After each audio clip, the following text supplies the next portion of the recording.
Well, I accidentally bought a car. A neighbor had a car that wouldn't run, came over and talked to me about it, had some kind of electrical issues, was ready to donate it, so we agreed on a reasonable price, and I picked this thing up. So I saw it driving around, but I haven't never driven in it, never looked at it other than the day that I bought it. So needs a massive amount of cleaning inside, and we need to figure out why it's not starting. Let's see what it even does.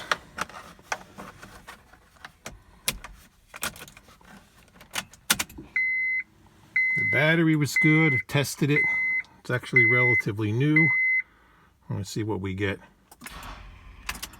That's all we get. Cranks. Doesn't want to crank over.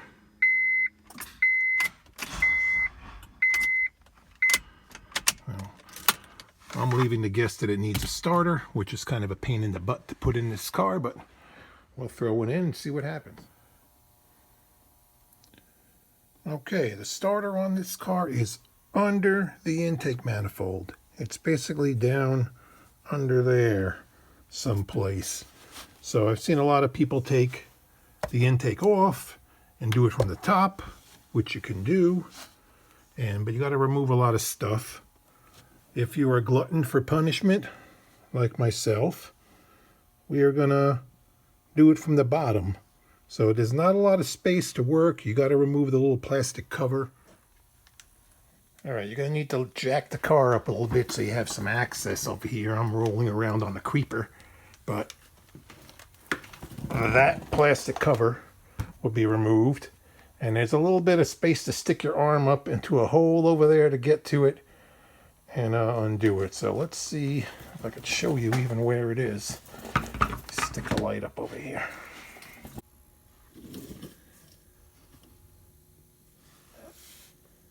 Starter is right there where I'm pointing my finger.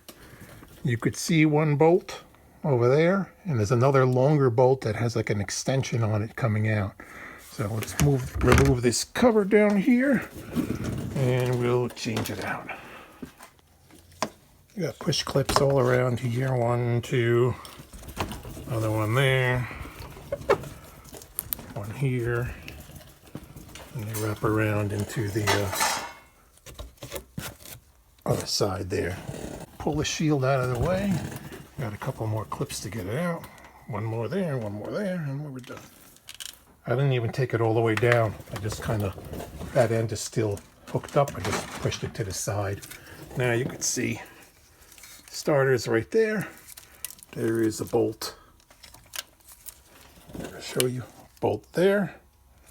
And another long bolt back up here. You can't, you have to basically feel for it. But it is doable from the bottom. Let's continue. We're going to move a few things out of the way. I'm going to move this bracket out of the way to give us a little space. Put all these wires on it. And the other thing we need to do is disconnect the battery right now first. I removed the bolt from that bracket. It's a 12 millimeter. This way we'll push that wire assembly away. The wire on the starter over there, there's a little clip on it. You can use a pair of pliers. This one's already broken, so I don't know if that starter was changed or not. When we pull it out, we'll find out and see. So now we're going to get that big bolt and then the other bolt behind it. We'll loosen up that one first. This bolt is extremely tight. I got a 17 millimeter 1/2-inch drive with a universal and a long extension and a breaker bar. And that's what so you have the ratchet out here, you get a little more space to throw it. So that loosened it up. Loosen it up right now, the rest of the way.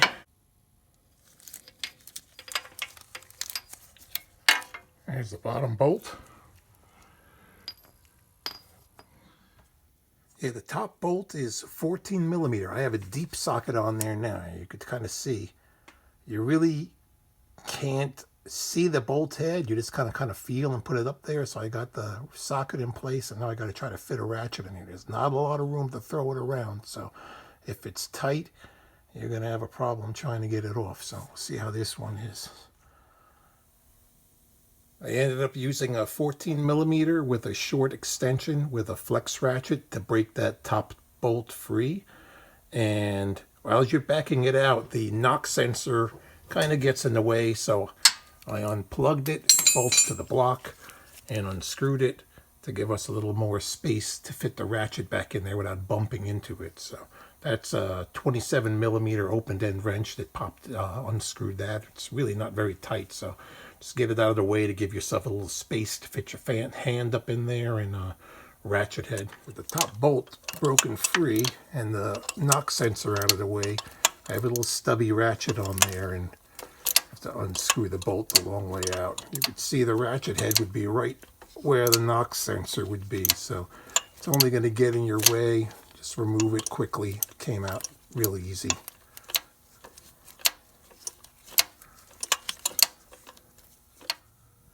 And there you could see the offending top long bolt. It's got like a long extension on it, as you could see, and the threads on it are ridiculously long, so it's going to take you a long time to wind it out.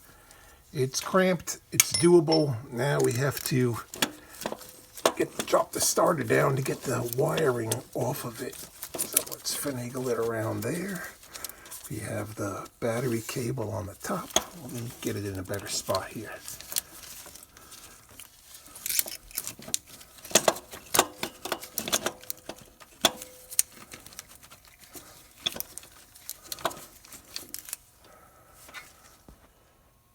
And here it is out of the car. You got a 12 millimeter nut that holds the battery cable on, and there's a little connector that just pushes on here.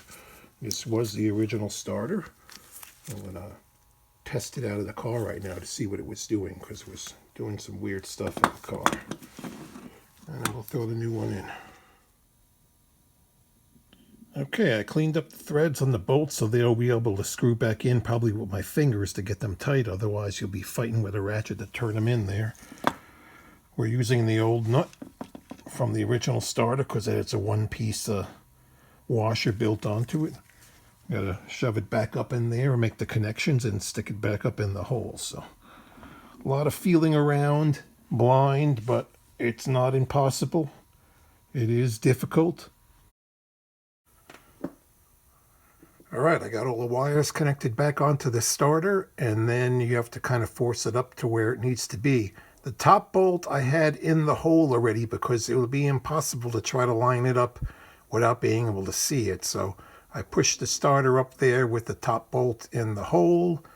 That one is not in yet, but it's there. And then the bottom one I just tightened up with my fingers just to get it kind of hold in place. So now I got to work on the top bolt, getting it tight with that little short extension and a ratchet. We'll run it in with the smaller ratchet first and then switch over to the big one and tighten it up for the last time.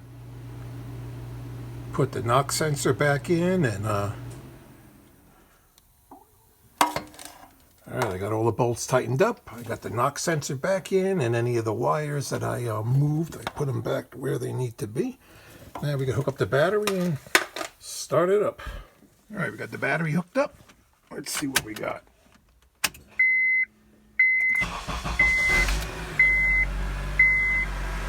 All right, first time I heard it run. Okay, Buddha, how much mileage is on this car? 113,000 miles. Okay, thank you, Buddha.